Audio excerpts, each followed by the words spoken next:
Let me start off by saying I don't believe in the paranormal. That being said, I would love any possible explanation as to what happened to me that night and the following days. I was a junior in college and talking to this girl I really liked. Let's call her Rose. She was with another guy at the time, but I didn't really care. I had feelings for her and she liked me. We talked about her leaving him and being together, but days kept going by, and that's all it was words and promises with no action. I was growing frustrated, to say the least, and becoming impatient. I told her I couldn't wait anymore, and we got into a big fight and broke up, or whatever the fuck you would call it. We were gonna stop seeing each other. Needless to say, I was depressed. I didn't want to go to class, I didn't want to do anything. I wasn't suicidal, but I did want to disappear. I decided to go hiking out along the Indian River in Cornwall. One of my friends had told me about an abandoned ghost town called Dudley Town. He told me that the area was sealed off and patrolled by police and that people had been prosecuted for trespassing on the property. Before I continue, I guess I should give you a little history of this town that I have since gathered following the incident. It's called Dudley Town, but it's not really a town. It's more of a community in the Cornwall Township that was settled in the 1700s. It's said that back in England, a member of the Dudley family betrayed Henry VII and was executed with a curse placed on his family and all their descendants. Years later, his family moved to the New World and purchased an area of land in the Cornwall Township. This land was surrounded by mountains, so it was pretty remote. However, for a short time, the township thrived. After time, though, strange occurrences started happening in the small town of only 26. The farmland lost all fertility, and they could no longer easily grow crops. There would be random fires blazing up without warning.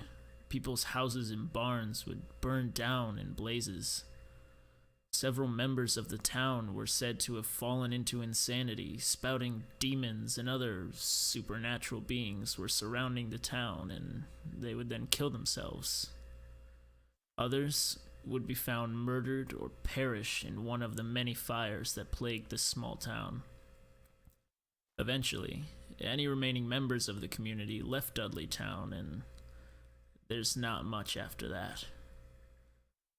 I had also heard, but couldn't confirm, that several hikers had gone missing while trespassing onto the property, but that was just rumors and didn't really faze me. I wanted to go. I wasn't fully sure as to why, but I guess it was just to get a reaction out of her knowing that I was out doing something dangerous. So, I went home and packed a few things. I used to hike a lot before college started kicking my ass and had to devote all my time to my studies. There were many nights I would just trek out into the wilderness with just my sleeping bag and a few supplies and sleep out under the stars. I liked it. It was peaceful. So I threw a pack together, grabbed my sleeping bag and a bottle of Jack from my parents' cabinet, and headed out to Cornwall. It took me about 90 minutes to cross the state and reach the area that my friend had told me about. At this point, it was nearly dark, and the deep violet clouds were all that remained of the sun that was setting west of me. He said to follow the Indian River upstream until I found the trespassing and patrolling signs. Then, follow those to my destination. I got out of my car and threw my bag over my shoulder and grabbed the bottle from the center console and cracked it open. I took a large swig from the bottle and put the cap back on. No reason to walk through the woods sober, I told myself. So I started walking up the trail through the woods. Nothing seemed out of the ordinary. The trail was small, only about 2 feet wide, with a lot of plant life and overgrowth on both sides. About half a mile up the trail, I could hear the soft sound of running water up ahead. I increased my pace until I reached the small river and started heading north along it. I walked for a while as it got darker and darker. I stopped for a minute and turned on my phone. I had 8 text messages and 4 phone calls, all from Rose. The texts were as I expected, a bunch of "where did you goes" and "talk to me" with a lot of question marks. I didn't listen to the voicemails and put my phone on Do Not Disturb. I didn't feel like being bothered by her or anyone else tonight. I just wanted to be alone. After another hour or so, I reached the signs and stopped. I popped the top of that bottle of Jack again and took another drink.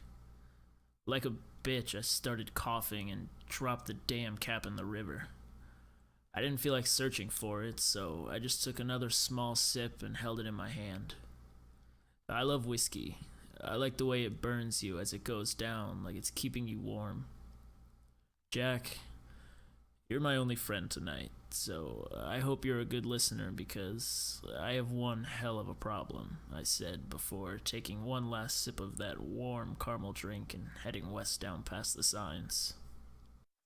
At this point, the trail got smaller and smaller until it was no longer a trail but a less overgrown wood. I walked for another 10 minutes or so when I noticed something. There was no sound in this place. No rustling, no wind, no birds, nothing. The best way I could describe it for you would be to sit in the dark with noise-canceling headphones on. The only thing I could hear was my heart beating in my chest. I could almost hear the blood pumping through my veins. I took another sip from the quickly disappearing bottle and pulled out my phone just to break the silent tension that I was feeling. I walked a little further and found an overgrown stone path. I started to follow it using the light from my phone to avoid any misplaced rocks or tree branches. The last thing I wanted to do is bust my ass here and have to call for help. Yeah, that would make a great story to tell. I found a small clearing and decided it was as good a spot as any to stop and make camp for the night. To tell you the truth, I was feeling a little uneasy. The silence was definitely getting to me, and on top of that, I couldn't shake the feeling that someone or something was watching me in the ever-growing shadows. I felt cold, which, looking back, makes no sense with it being early September and still supposed to be in the 60s. No, this cold felt internal, like when you get a fever and your body is chilled to the bone. I took another big swig of my bottle to combat the growing chill, and unfortunately, that's all I remember of that night. The next thing I remember was waking up the next morning feeling hazy, but I wasn't where I remembered being the night before. In fact, I had no idea where I was at all. I sat up and was in what appeared to be the remains of an old stone house. I stumbled to my feet and felt a sharp pain run up my back. The fuck happened last night? I muttered to myself, putting my hands to my head. My head was pounding. I was considerably hungover, and the light shining off the morning dew made me want to gouge my eyes out. On the floor in front of me was my wallet, its contents strewn about it. Everything was there except for my driver's license, which was found next to a bunch of broken glass against the wall opposite me. The ground smelt of whiskey, and I could surmise that the glass was from the bottle from last night.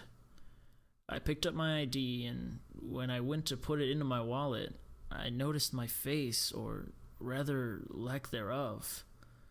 There were several scratch marks that had almost completely removed my face from the ID. I stood up, looked around, and assessed my situation. Was I robbed last night? No. My money and debit card are still here, but my sleeping bag and pack were gone.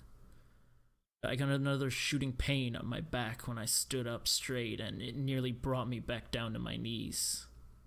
I felt my pockets looking for my phone. It wasn't there. Shit. Where is my phone? I started looking around the remains of the house frantically. It was a small stone foundation with little to no walling left and no roof, so I don't even know if I could really constitute it as a house. There was broken wood and leaves littered all over the floor. I spent a good 30 minutes staring at the ground looking for it, feeling groggy and lightheaded.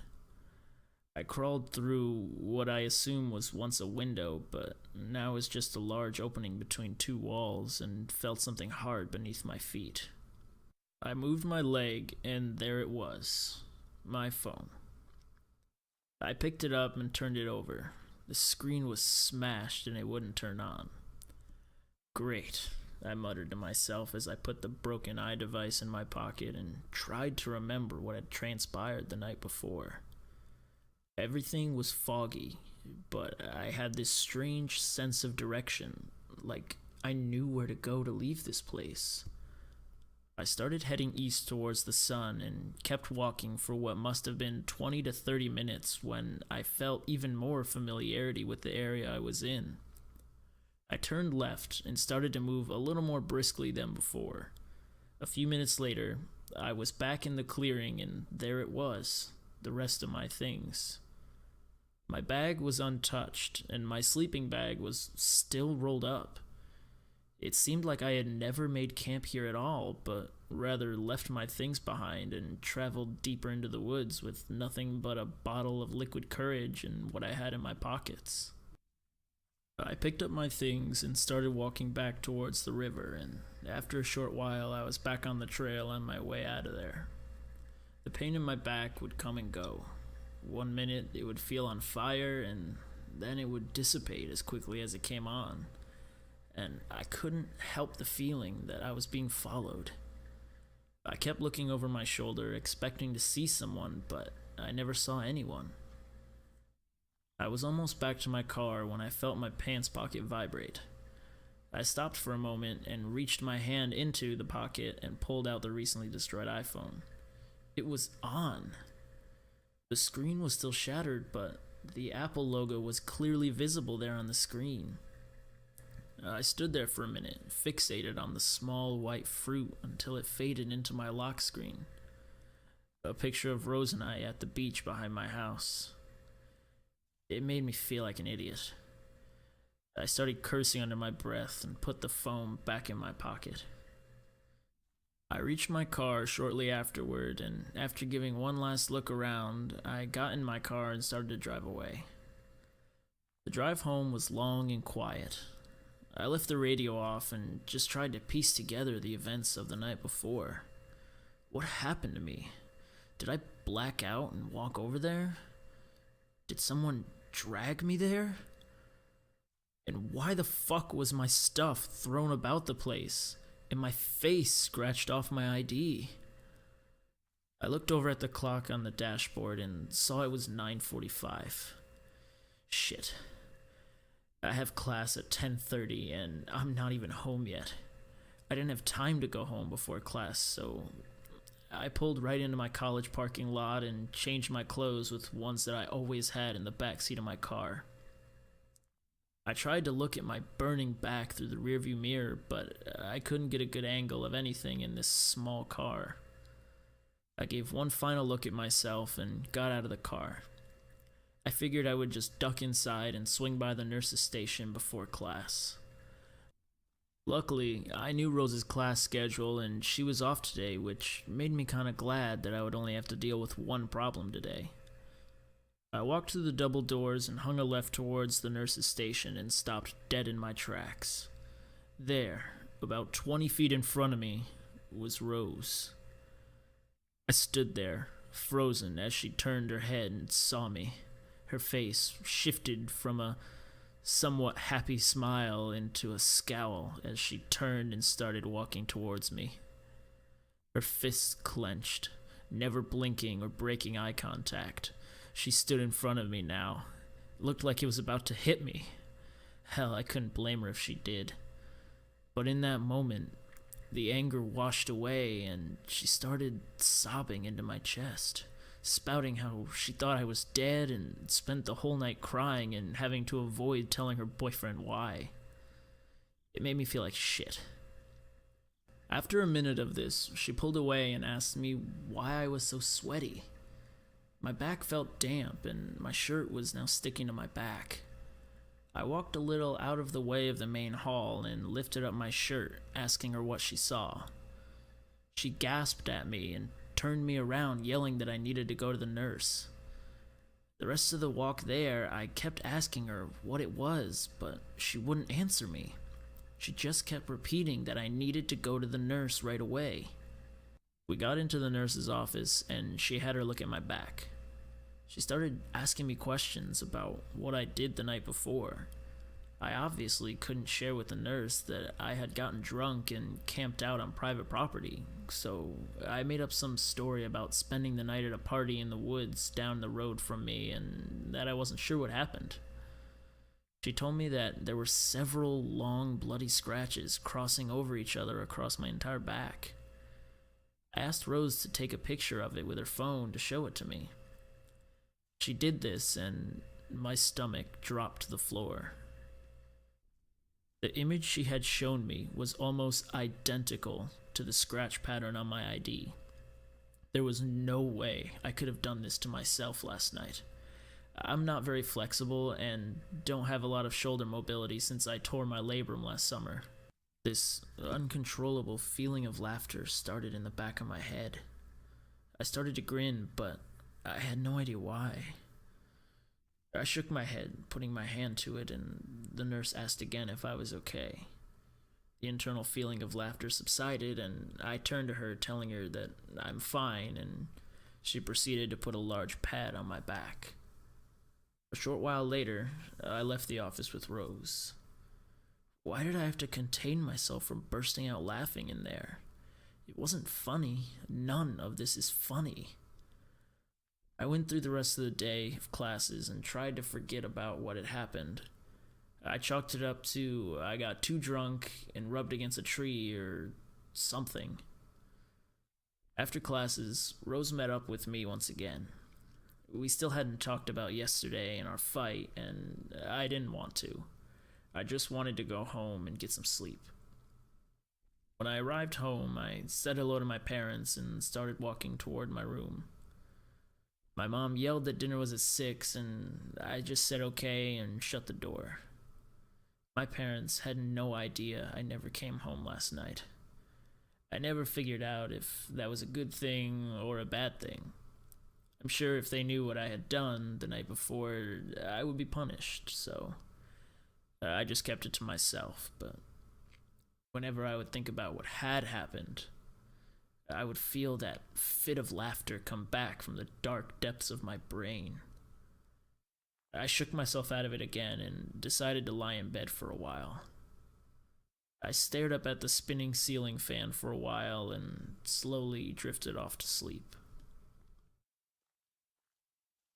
I awoke from a dead sleep in the dead of night, my eyes bursting open. I was sweating, but I wasn't sure why. I tried to sit up, but I couldn't move. I just laid in bed, eyes wide, doing everything I could to move, but all my attempts were unsuccessful. I opened my mouth to scream, but no noise came out. I tried again. Nothing. Just then, I started to hear that laughter again. It was as if it was coming from inside my head. The laughter just kept growing and growing till it was almost deafening. It was maniacal and sounded angry and hurtful. Just then, the shadows in my room started to spin and grow, circling closer and closer to me. I tried to scream. This time, it worked. A bellowing noise and a resounding scream echoed out of my mouth, cutting through this insane laughter. My eyes grew wide and jumped out of bed, sprinting for the door and bolting out of my room. I was running down the hallway when I saw it. Down at the end of the hallway was a dark, shadowy humanoid-looking figure. Its red eyes glaring at me, piercing through my soul. I could feel the heat behind its eyes as another round of laughter ensued. The specter grinned and flashed a set of long, sharp, jagged teeth. They had a deep, red liquid dripping down from the jagged mandibles, creating a large pool on the floor below. I was frozen again. I wanted to turn and run, but there was nowhere to go. I wasn't going to go back into my room surrounded by the moving shadows, and I sure as fuck didn't want to stare at this thing any longer. I tried to avoid eye contact with the figure, but my gaze kept coming back to those blood-soaked sabers on its face. I heard a loud, bellowing voice from the back of my head yelling, "Look at me!" I jumped and met the gaze of the figure standing a few feet in front of me. My body went stiff. I couldn't move. I couldn't breathe. Images flashed before my eyes. Images of death, gore, people that I knew, brutally beaten and torn apart. I saw my mother, laying in our bathtub with a large cut on her abdomen and her entrails strewn across the bathroom, with her eyes gray and lifeless. I then saw my father, a large machete below his hanging body with the words "No escape" written in blood on the wall behind him. I saw my sister, held down by the shadows and torn apart with their long black talons, her crimson blood covering the walls as she screamed. Finally, I saw Rose with a gun. She was crying, reading something on a piece of paper, and I tried to speak, but before I could make a sound, she put the gun in her mouth and pulled the trigger. Brain matter and more blood cast off again, covering the wall behind her. I tried again to scream, but I couldn't. My voice was gone. I was trapped. The laughter was too much to handle. I had to make it stop. I had to make it all stop. The dark, shadowy figure started to move closer to me. I could hear a soft voice trying to talk in my mind, but it was too quiet. I tried to ignore the laughter and focus on whatever was making that sound. I closed my eyes and I could hear it a little bit louder this time. "Run," it said. Just then, I started to regain feeling in my body. My eyes jolted open and I gave everything I had to try and turn my body and run. It worked. I turned around and booked it back into my room, slammed the door behind me, turned on the light, and jumped into my bed. I could hear this creature scraping on my bedroom door, the laughter growing louder as I clenched my body and shut my eyes. "Make it stop. Please make it stop," I exclaimed, the images I had seen still flashing in my head. I could hear the voice in my head trying to talk again. I tried to focus on it with everything I had. "Wake up," it whispered. I sat up out of bed, gasping for air. My body was covered in sweat, and I couldn't stop shaking. I put my hands to my eyes and could feel warm liquid running down my face. I was crying. I got out of bed and turned on the light. It was 3:34 in the morning. I ran my hands through my hair and took a deep breath, the images I had seen now burning a hole in my brain. I couldn't shake them, nor could I shake the feeling that I wasn't alone in my room. I opened my door and peered left down the hallway, half expecting to see the figure still grinning at me with its awful teeth, but there was nothing there. Just a dark, empty hallway. I got myself a glass of water from the kitchen and returned to my room, whispering to myself that it was just a dream. Just a fucked up nightmare from watching too many horror movies. I didn't go back to sleep that night. I laid in my bed with the light on, surfing the web on my now broken iPhone, trying to block out the memory of the dream that had plagued my subconscious and was even now still terrorizing me. I did this until the sun rose, crawled out of bed, and into the shower. When I got into the shower, it reminded me of the images that I had seen the night before. My mother, gutted like a fish, where I now was standing. I shook my head and put it under the hot flow of the shower, hoping to drown these pictures from my brain. I turned around and was quickly brought back to my senses. A sharp, burning sensation tore through my back. Shit. I forgot about the scratches covering my back. The hot water had absorbed through the now soaked pad and was burning the attempting to heal raw flesh that it concealed. I quickly jumped back around in pain and stood forward, cursing to myself that I was a fucking dumbass. I wish I could say that the story ended here, with me forgetting this isolated incident over time and moving on with my life. However, that's just it. It wasn't an isolated incident. This dream plagued my nights for the better part of a week. Every night was the same thing. The same shadows, the same ghostly figure at the end of the hallway, the same fucking nauseating images. I hadn't slept in days. I looked like shit. The only silver lining that I currently had was that my back was healing well and I could now shower and twist without constantly wincing in pain. I didn't know what to do. I stopped going to class. I ignored all my friends. Even my clueless parents started hovering around asking if I was okay. I wanted to tell them what had been happening to me, but honestly, I was afraid as to what their reaction would be.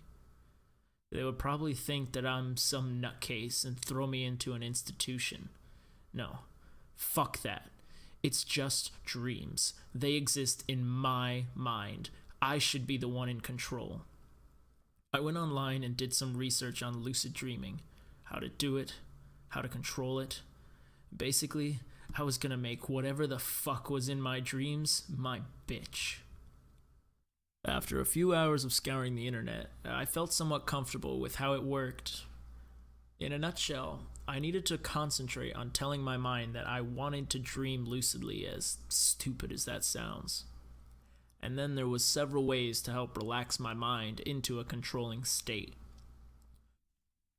I spent the rest of my day walking around my town, trying to psych myself up for what was to come that night. As usual, I felt like I was being followed as I walked up and down the sandy roads of my town.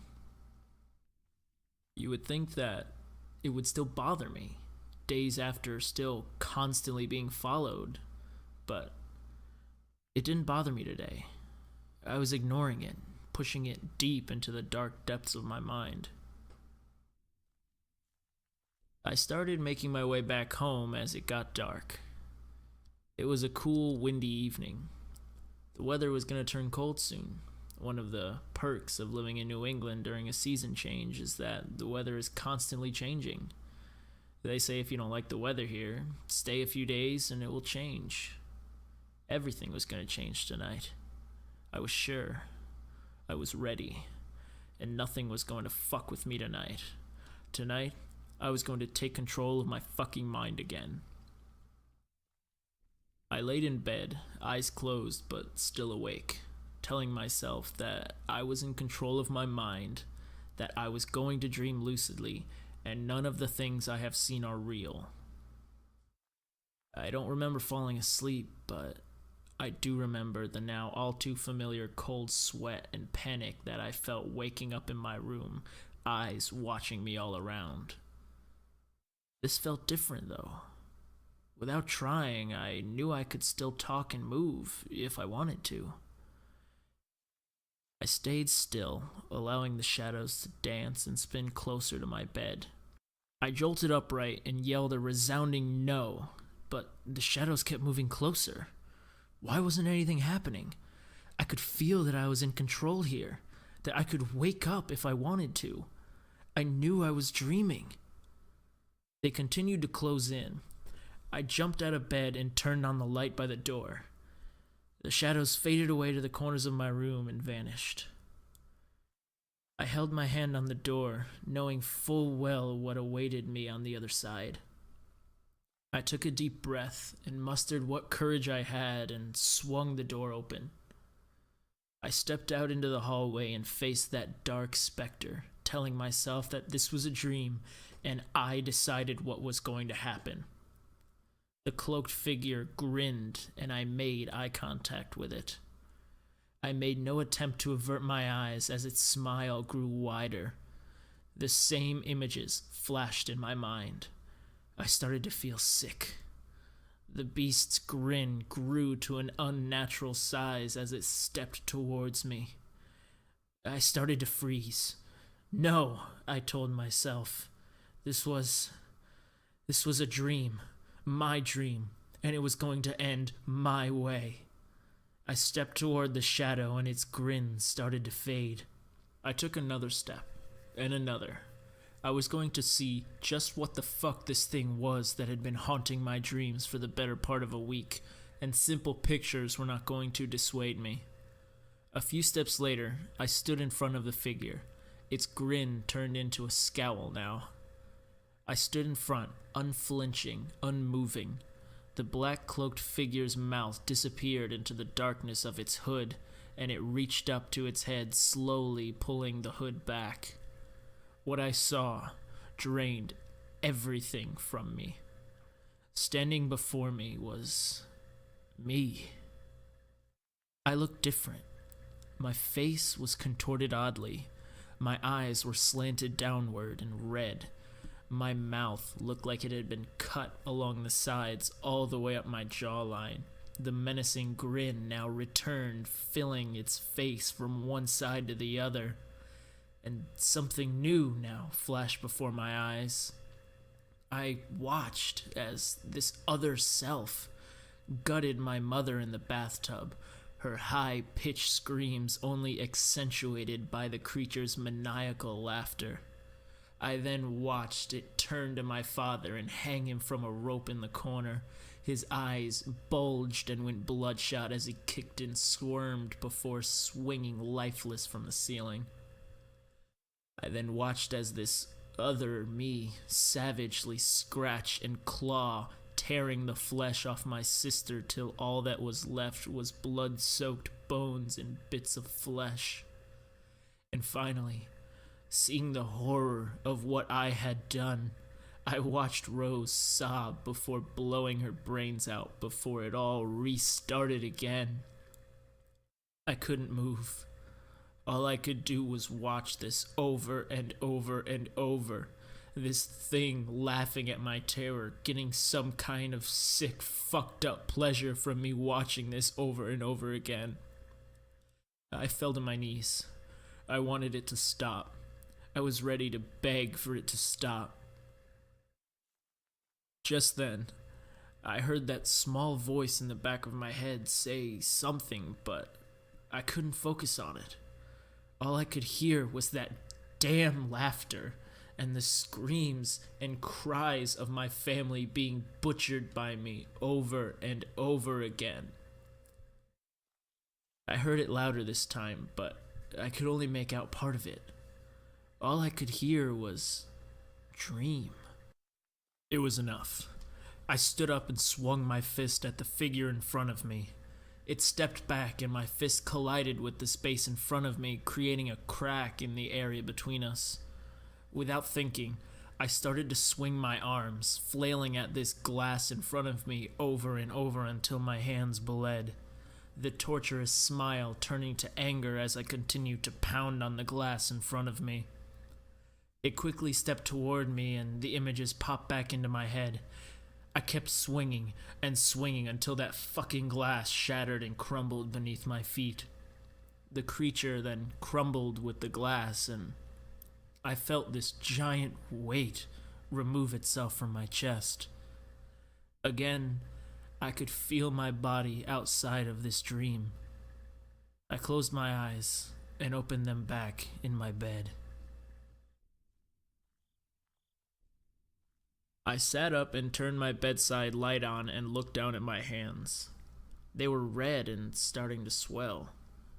I was panting, trying to catch my breath, tears now streaming down my face. I looked at the wall against my bed. It was covered with dents and cracks. I must have been pounding the shit out of my wall in my sleep. I stood up and, for the first time, didn't look over my shoulder. I couldn't explain it, but I felt free. Like there was no longer eyes in the shadows of my room. I opened the door to my room and turned the corner without worry as to what might be lurking in the shadows. I poured myself a glass of water and went back to my room. For the first time in what felt like forever, it was quiet. Not ominous or strangely quiet, but calming. There was no laughter, no eyes on me, just my breath and the sounds of the world outside. And for the first time in a while, I laid my head down and fell back asleep. There are still days that the images pop into my head, but they are very infrequent now, and life has been pretty normal. I finished up college and now work in the IT department of a Fortune 500 company. A week or so after the events that transpired, I told my friends my story, and they were either mortified or didn't believe me, but I didn't really care if they believed me or not. Honestly, I don't care if any of you listening to this believe me either. It happened, and there are days where I still struggle, but as I said, they're now very infrequent and at this point just make me uneasy for a short while. Rose finally left her boyfriend and we were officially together a week later. We're still together and happy. We moved south when my job transferred me to a different location and we got an apartment together. I still have so many unanswered questions as to what happened to me, and I guess that's why I'm writing this, in hopes that maybe someone else can shed some light on it. As I said previously, I don't believe in the paranormal, and I don't believe in heaven or hell. That being said, none of what happened that fall felt of this world at all. Hey everyone, thanks for watching and I hope you really enjoyed it. I know it's different than my usual content, but I had a story and I wanted to share it. Please, if you enjoyed it, leave a like and subscribe for more. See ya.